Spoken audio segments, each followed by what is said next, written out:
También nos acompaña la licenciada Lilia Ranz Lara, psicóloga del Centro Médico Nacional 20 de noviembre del ISSSTE. Lilia, mucho gusto. Fobia a la tardanza, fobia a la puntualidad también, ojalá ya exista. Pero Lilia, mucho gusto. No lo dije por ti, lo dije por el que llegó ahorita. Tú llegaste tempranísimo. ¿Por qué llegaste tan temprano, Lilia? Porque veníamos desde el sur, no, como decía, las patrullas, imagínate que no llegamos. 2 patrullas bloquearon Constituyentes. Era un desastre. Bueno, yo le tengo fobia a todo eso. Cuéntame. Bueno, es muy importante entender que las fobias tienen una historia. Es difícil encontrar a una persona que le tenga miedo a algo en la etapa adulta, ¿sí? Generalmente todas las fobias se construyen desde la infancia con los famosos miedos. El miedo infantil es el centro o el origen de todas las fobias que nosotros podemos ver, las grandes fobias que atemorizan no solo al hombre, sino a la humanidad históricamente. Por ejemplo, tenemos los grandes romanos que le tenían fobias hasta atravesar un río, a los cielos, a todo esto social que hace que no tenía explicación alguna. No tenía ninguna explicación. Pero si nosotros no podemos entender por qué la ansiedad o la angustia se va a transformar en miedo, primero miedo infantil y después miedo a algo, son 3 tiempos de formación de la fobia. Y solamente cuando nosotros podemos ver en cada individuo cómo se fueron construyendo estos 3 tiempos, podemos entender por qué es a eso y no a algo más. Y si me da miedo platicártelo a ti o pedir ayuda profesional, porque me da miedo saber a qué le tengo miedo en verdad, ¿se da también? Claro, pero es que eso es lo interesantísimo de la fobia, está escondido a la causa. Entonces la gente te dice, tengo miedo, como decías, a las arañas, a las alturas, y todo el mundo dice sí. No, pero si tienes así un tubito acá que te detenga, ya como que adiós miedo, ¿no? Pero si no, dices no. Voy a jalar algo, ¿no? Maestra Katia Villafuerte, directora de la licenciatura en Psicología Organizacional del TEC de Monterrey Campus Santa Fe. Katia, mucho gusto. Buenos días, mucho gusto. ¿Qué onda con esto de las fobias? Pues bueno, yo me gustaría aportar a lo que ya han dicho previamente, que antes que nada hay que dividir, ¿no? Las fobias pueden ser clasificadas normalmente o como una fobia a algo específico, a una situación, objeto, animal específico. Ponme ejemplos. Como a las arañas. Sí. O a los animales, o a situaciones como, no sé, los truenos, la lluvia, o sea, cuestiones meteorológicas, por ejemplo, de la naturaleza. Esas son las fobias específicas, ¿no? Y hay otro tipo de fobia que son las sociales, y eso se refiere más como a la actuación personal en ámbitos o situaciones sociales, en donde le tenemos miedo a, no sé, tener algún comportamiento ridículo o embarazoso. O ¿hablar en público? Por ejemplo, ese sería un ejemplo. ¿Asistir a una reunión y hacer el ridículo? ¿Eso también? Por ejemplo. Mejor no voy. Exactamente. ¿No? O estar en un espacio donde se tiene uno que comportar de determinada manera y no tenemos la seguridad para hacerlo. En los debates es muy interesante porque si les ponen el puro micrófono y ellos están de pie, se sienten descubiertos. Si les ponen un podio, se sienten cubiertos. Qué extraño, pero así trabajamos todos, o la gran mayoría, ¿no? Ahora, aquí lo que también hay que tener mucho cuidado es cuando realmente es una fobia clínicamente diagnosticada como fobia que tiene que cumplir con una serie de sintomatología que no necesariamente, que alguien más puede tener un miedo normal, natural, que no cumple con el miedo de los actores, que es un miedo que ellos disfrutan enormemente, ¿no? Que es cuando se levanta el telón. Que es un poco más como ese impulso a actuar, ¿no? Ese impulso a hacer algo. Entonces sí hay una diferencia, muchas veces podemos tener miedos y no necesariamente son fobias, ¿no? Creo que un componente muy importante es el desarrollo que se da, que ya lo explicaron previamente, que es normalmente desde la infancia y que ya se vuelve algo crítico en la adultez y que impide el desenvolvimiento natural en los ámbitos sociales, laborales, familiares, etcétera, ¿no? También nos acompaña la doctora Blanca Patricia Morales, médico psiquiatra, adscrita al Hospital de Especialidades del Centro Médico Nacional Siglo XXI. Blanca, mucho gusto, bienvenida. El gusto es mío, gracias por la invitación y bueno, desde el punto de vista psiquiátrico es el trastorno mental más frecuente, sin embargo es al que menos se pide ayuda, se le presta atención, se vuelve algo como cotidiano de alguna manera. Si bien es cierto, si pensamos, bueno, ¿qué es en sí entonces una fobia? Es un miedo irracional, a algún objeto o alguna situación, ¿no? Y entonces, ¿qué hago? Evito experimentar eso, ya que si experimento esta situación o este objeto, desencadeno en mí una situación de ansiedad tremenda, una liberación adrenérgica que me genera pues palpitaciones, sudoración de manos, ganas de salir corriendo. Es un temor irrefrenable a esta situación, y esto genera, como ya lo mencionaron anteriormente, alteraciones a nivel social, laboral y familiar. Imagínense a alguien que lo ascienden y que tiene que viajar y volar y tiene miedo a volar en los aviones. Bueno, ya perdió ese ascenso, ¿no? Pero fobia a la puntualidad o a la impuntualidad, no creo. El doctor Luis Enrique Martínez Andrade, médico psiquiatra del Centro Neurológico ABC Santa Fe, mucho gusto. Bienvenido. El gusto es mío, Nino. Un placer estar aquí de nuevo. Y bueno, yo tuve que vencer precisamente mis miedos, mi miedo a llegar tarde y anteponer el principio de que... Perdón, doctor, ni siquiera mejor tarde que nunca. Cuéntame, platícame, fobias. Bueno, precisamente está dentro de un espectro de la sensibilidad que tenemos todos los seres vivos al miedo. Porque lo compartimos eso prácticamente con todos los seres vivos, ¿no? Por lo menos los que tienen así los 5 sentidos especiales, todo esto. Nada más que el experimentar una fobia, aquí pues estamos refiriéndonos más que nada a las fobias específicas, pero también a la agorafobia y a otras fobias. ¿Qué es agorafobia? Es el miedo a salir de casa y a estar en espacios abiertos, a estar en lugares donde nadie te puede prestar auxilio, ¿no? Que nadie te puede ayudar o no estás protegido. Es una combinación de todas estas cuestiones.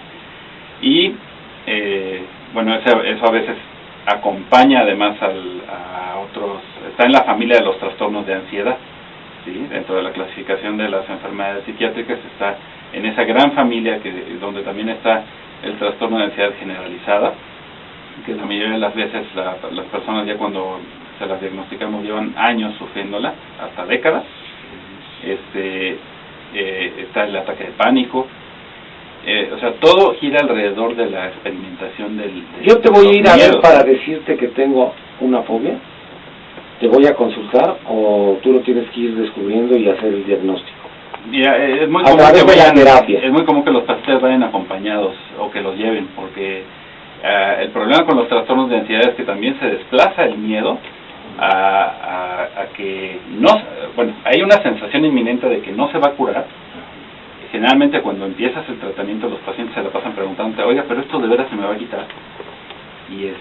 Y además se desplaza a veces el miedo también al tratamiento en sí, a que si a la hora de tratar de ayudarte las cosas puedan salir peor. ¿Miedo al tratamiento o miedo a aceptar? Generalmente es más a los medicamentos, no tanto a ir al psiquiatra o a aceptar, por ejemplo, el que le dicen que tiene cáncer, porque yo. Así es, pero sobre todo a que el medicamento ahora les vaya a producir más daño, ¿no? Pero bueno, algo además muy importante con el tema de las fobias es que tuvieron un papel fundamental también en la historia del descubrimiento del inconsciente. Están en las obras completas de Freud. De lo primero que se estudia de esas obras es por ejemplo el caso de Hans, o como se conoce también como el caso Juanito, un niño que tenía una fobia. Juanito, el de López Obrador, el del pequeño. No, eso ya es Juanito. Eso ya no perdonar ni la burla, ¿no? Ya como quien dice que ni la burla perdona. Estamos hablando de fobia, no de política. Luego te salió tu fobia al PRD, pero sí. No le tengo más fobia al IFE ahora. No aguanto escuchar un anuncio completo del IFE. Yo soy Nino Canún y solamente ciudadano. ¡Pero me encantó! Yo también le tengo fobia al del IFE porque está terrible y me van a sancionar por lo que acabas de decir. Gustavo García Leal, ¿qué opinas de todas las barbaridades que hemos dicho? Pero ahora sí, aterrízalo en fobias. Ok. Creo que todos estamos coincidiendo en que las fobias tienen una causa y un origen. Y ese origen, como lo acaba de decir aquí el doctor, está en el subconsciente.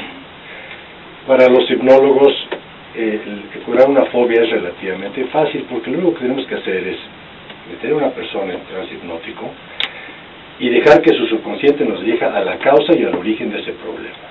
Vamos a suponer una persona que tiene fobia a las arañas. Y no sabe, porque su mente consciente no recuerda de dónde viene, pues sabe que le tiene miedo a las arañas. Sí, que la ve y que se paraliza. Sí, y no sabe de dónde viene.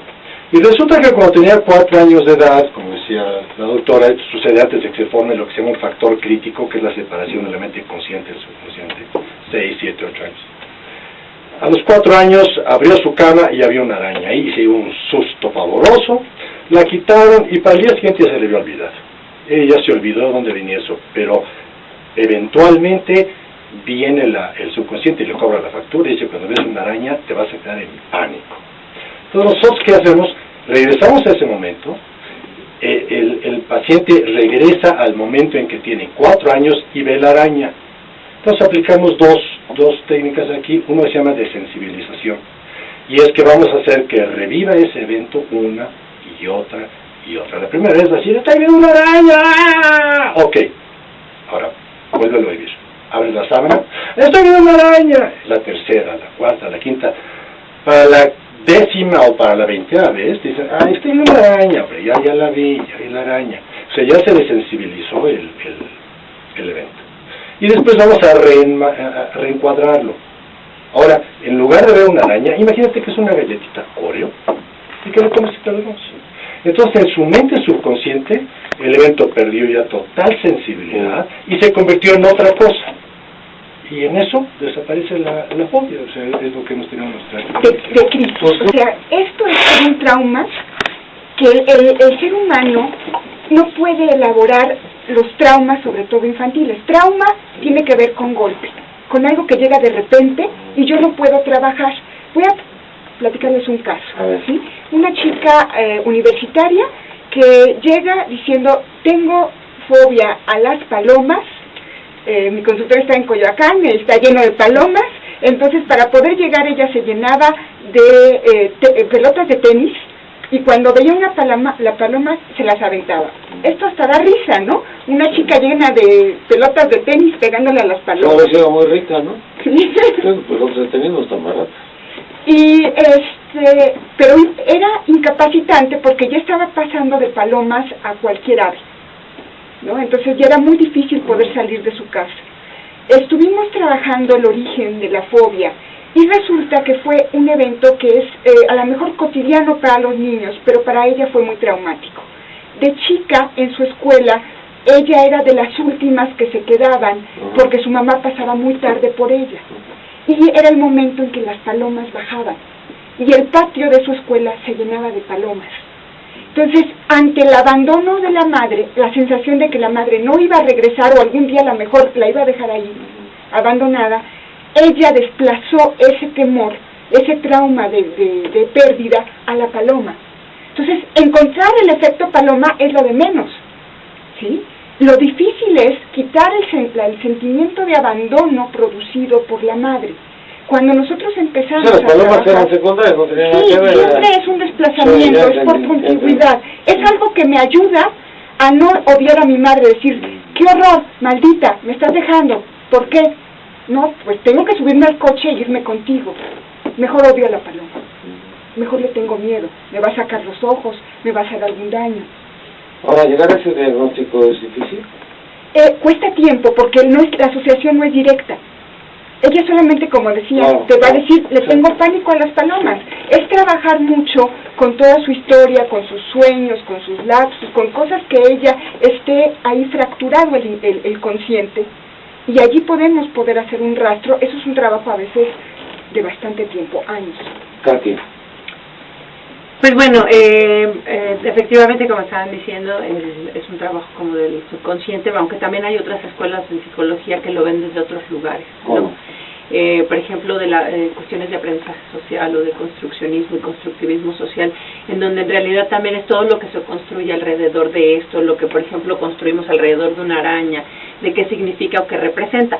Al final del día también, por ejemplo, el trabajo que se debe de realizar es analizar de dónde vienen estas creencias, ¿no? O sea, aquí lo que se está ligando es un pensamiento con una emoción, con una actuación, ¿no? Entonces, esta hilación hace que cada vez que nos encontremos ante cierta situación, pensemos lo mismo, sintamos lo mismo y entonces actuemos de la misma manera.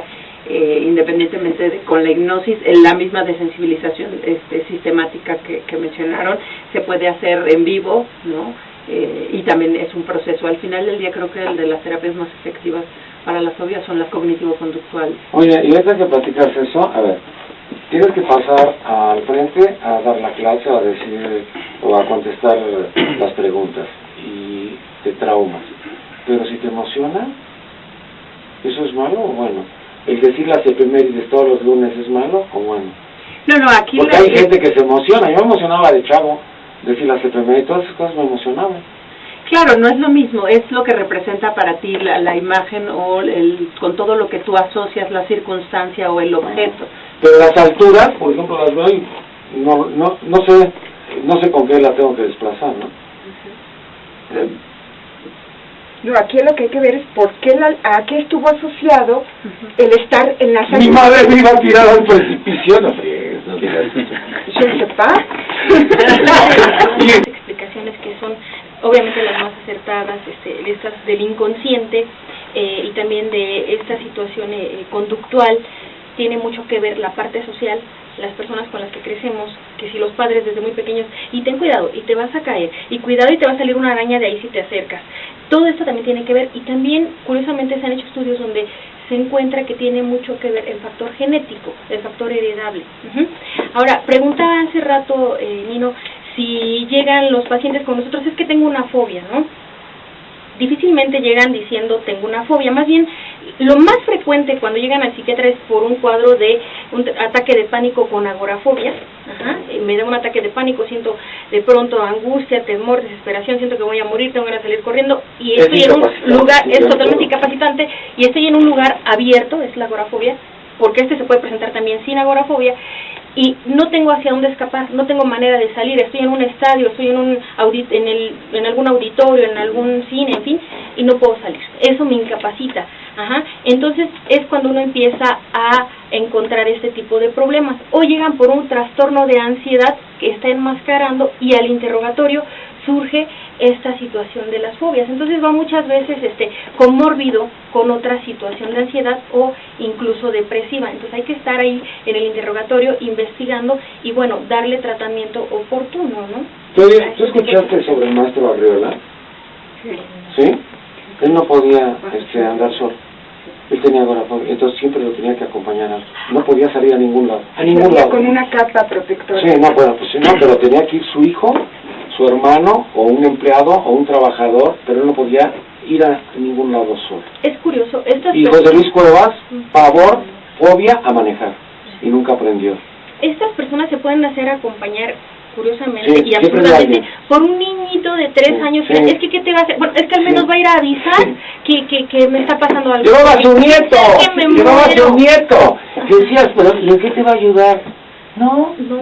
Y ya con eso se sienten muy seguros y les mejora mucho. Sin embargo, esto va siendo cada vez más incapacitante. No, mira la edad que tenía. Y entonces... No podía ir a ningún lado solo. Exactamente. Entonces, cuando van y piden ayuda, y bueno, muchas veces, en estos casos hay que hacer uso de nuestros fármacos, que era lo que bien mencionaba el doctor, el estigma, ¿no?, del psiquiatra. O sea, ¿cómo voy a ir al psiquiatra si no estoy loco? Y además me van a drogar. O sea, me va a drogar. Esto hay que irlo quitando. Si no me droga, me droga. También. Por eso vamos a dar descuentos al final. Pero para el tratamiento, evidentemente, además de lo farmacológico, sí tiene mucho que ver la terapia cognitivo-conductual y la hipnosis, que son los que más, de alguna manera, han mostrado ventajas sobre estas patologías. Luis Enrique. Precisamente están hablando también de componentes que implican el simbolismo que tienen ciertas digamos, objetos a los que se les puede desplazar la forma. Arriba llegaba a las 6 de la mañana a un programa y entonces yo estaba aterrorizado porque ¿qué le preguntas a Arreola? Y yo no dormía. Y cuando vi que él traía 2 jarabes, uno de cada lado, uno era blanco y otro era rojo, era vino blanco y vino rojo para darse valor. Fíjate, un hombre brillante, era impresionante. Sí, pero es que además su cultura era impresionante. Puede estar asociado también a fenomenología de tipo obsesivo. Eso es interesantísimo, porque también el trastorno obsesivo compulsivo es otro. Es de los hombres más maravillosos que he conocido en mi vida. No, y de hecho hoy estaba hablando de él, el maestro de la Peña, lleva varios días en su cápsula del radio hablando de él. Impresionante. Un ser creativo impresionante. Después de La Feria, que es un libro que no lo lee nadie, mira lo que hizo en los medios electrónicos. Cuando llega con la capa a la televisión y cuando llega a la radio, enloquece a todo el mundo. Eso se volvió como un ícono. Yo nunca sospeché que fuera un verdadero ícono, que fuera una protección. Sí, que lo utilizaba. Así es. Sí, pero como decía la doctora, de hecho a veces llegan, por ejemplo, por sintomatología obsesiva, hay cosas que son simbólicamente para todo ser humano asociadas con algo de enfermedad, algo contagioso. Hay personas que llegan con una fobia y a la vez obsesión a contagiarse de SIDA. Y si sienten algo, por ejemplo, en la boca, una, ¿cómo se llama? Vulgarmente, postemillas o aftas, inmediatamente están pensando que ya les dio SIDA. Y se recibe. ¿Pero eso no es hipocondriaco o es están combinados ahí. Está mezclado. Yo por eso hablaba que son todas las variantes que hay. Si yo te hablo de una enfermedad que tengo, todo el rato la estás padeciendo. Sí, eso, pero es que ahí ya sí hay cuestiones hipocondriacas de somatización y demás, ¿no? Pero algo muy característico de las fobias es que te altera también los signos vitales. Es decir, hay una serie de síntomas de sintomatología vagal y vasovagal, ¿sí? Es decir, cambios de presión arterial, aumento de la frecuencia cardíaca,